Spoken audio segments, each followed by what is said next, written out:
Now we're going to input our Google Maps for each property. Here's the details, and let's save it and let's preview it. Go all the way down to preview in new tab. That's a generic header we did. We're going to change that. There's one image because that's all we inputted so far, the thumbnail, remember. Then we have our details, and then you notice a space between that and which we set and the features that we just did in our right column in the previous video.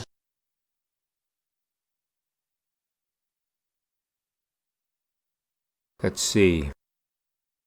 Okay, right under the space, we're going to embed the code for Google Maps now.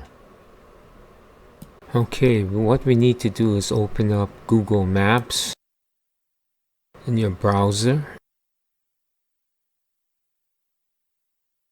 See Google Maps.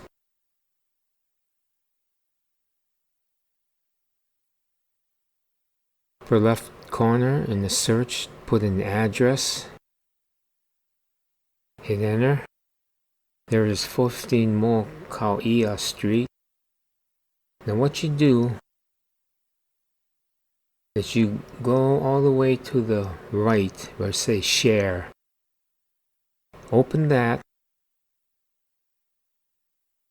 And what you do is go to embed a map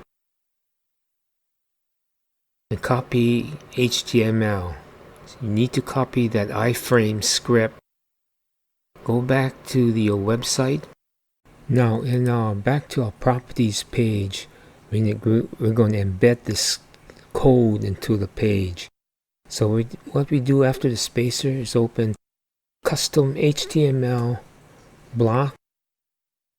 Now if it's not in the initial phase, you need to find it in the left column. And when you do, click on it and then you paste the code into that block and add a spacer after your script, so you have a spacer before and after, so your page won't look crushed together or smashed together. I don't know how to say it. So let's go back to preview, save the draft, and let's preview what we have here. See, there's the map with the spacer above and below the map. It's an interactive map where you can, do whatever you want with the map. Now the header and image are not set yet. That's just the thumbnail and the default image. Now we have a map embedded. There's another step we need to do in regards to this map.